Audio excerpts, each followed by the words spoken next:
একটা প্রোগ্রাম হয় শিবুলপাতির মোড়ে। সেই সময় আমরা মহিলারা বসে সেগুলো আন্দোলন করছিলাম। তা এই চুড়ো থানার মহিলা পুলিশরা সেই সময় আমাদের আন্দোলনকে ভঙ্গ করার জন্য উপরে তোলেন। সেই সময় সিঁদুর তারা নিজেরাই আমাদেরকে পড়িয়েছেন এবং আমাদের মেয়েরাও তাদেরকে পড়িয়েছেন। পড়ানোর পরে যাকে সেটা নিয়ে কেস করেছেন এবং এখন যা বর্তমান শাসনকালের যে শাসনে আছেন পুলিশের কাজ করতেন আমাদের ধরেছেন এবং আমাদের কেস দিয়েছেন। আমরা এসেছি সেই আইনটাকে রক্ষা করে তার মান্যতা দিয়ে আমরা থানায় এসে আমাদের এই কেসটাকে আমরা দিয়েছি এবং আমরা পরবর্তী আমাদের কেস যেটা দিয়েছে সেটা আমরা উকিলের সঙ্গে কথা বলে বেল নেব। আজকে ডেকেছিল কি জন্য? আজকে ডেকেছিল আমাদের যে কেস করেছিল সেটা সামনটা আমার হাতে দিল এবং এটা নিয়ে আমরা আগামী প্রস্তুতি যেটা আছে আমরা সেটা করবো। আইনের কাজ করেছে, আমরা আমাদের কাজ করবো। এবার কোনো জিজ্ঞাসাবাদ করেছে আপনাদের? না, কোনো জিজ্ঞাসাবাদ। কিন্তু অভিযোগ তো ছিল আপনারা জোর করে পুলিশ একদম যারা কর্তব্যরত মহিলা তাদেরকে সিঁদুর পরিয়ে দিয়েছিলেন, সেটা কি ঠিক করেছেন? কোনো কিছুই করানো হয় করিনি, এটা মিথ্যা অভিযোগ দেওয়া হয়েছে। কিন্তু আপনাদের ওই ভিডিওতে দেখা গেছিল কিছু বিজেপি মহিলা মোর্চার কর্মী কর্তব্যরত অবস্থায় মহিলাকে সিঁদুর পরিয়ে দিচ্ছে, ভিডিওতে দেখা গেছিল। সেটা হয়তো আপনাদের ভুল হয়েছে, কারণ পুলিশরাও আমাদের মেয়েদের সিঁদুর পরিয়েছে। এই ভিডিওটা আপনারা কেউ দেখাননি, আপনারা ওই ভিডিওটা বারবার দেখাচ্ছেন এবং সেটাকে টার্গেট করা হয়েছে।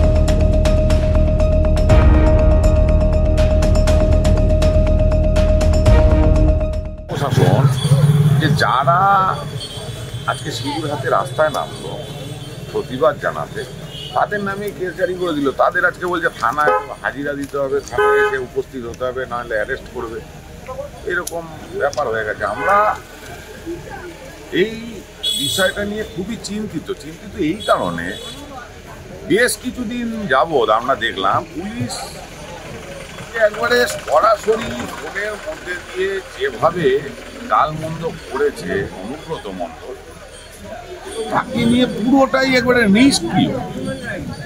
অথচ দেখা যাচ্ছে সিঁদুর হাতে, যেটা নারীদের অহংকার অলংকার, সেই নিয়ে প্রতিবাদে নামতে তাদের সঙ্গে সঙ্গে কেস দিয়ে দিল। 3 দিনের মধ্যে থানায় উপস্থিত না হলে তাদেরকে অ্যারেস্ট করা হবে, এরকম পরোয়ানা জারি করলো।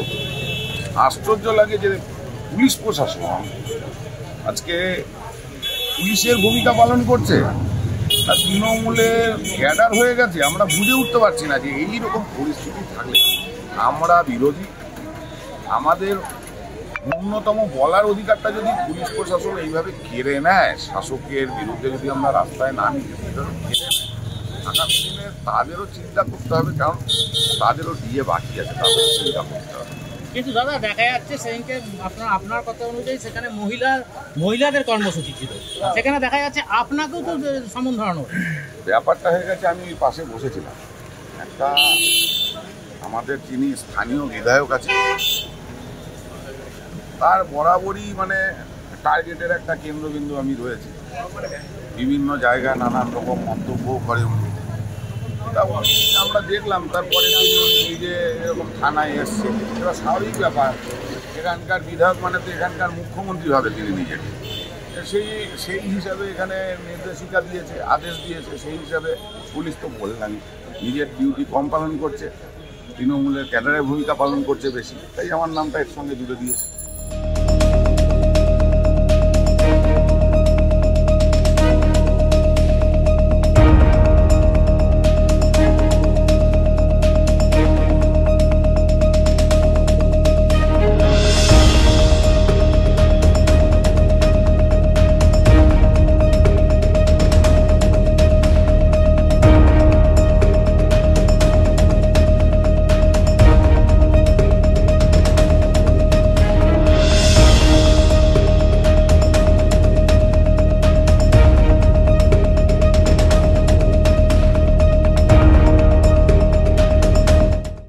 আমাদের ভিডিও ভালো লাগলে লাইক এবং শেয়ার করুন।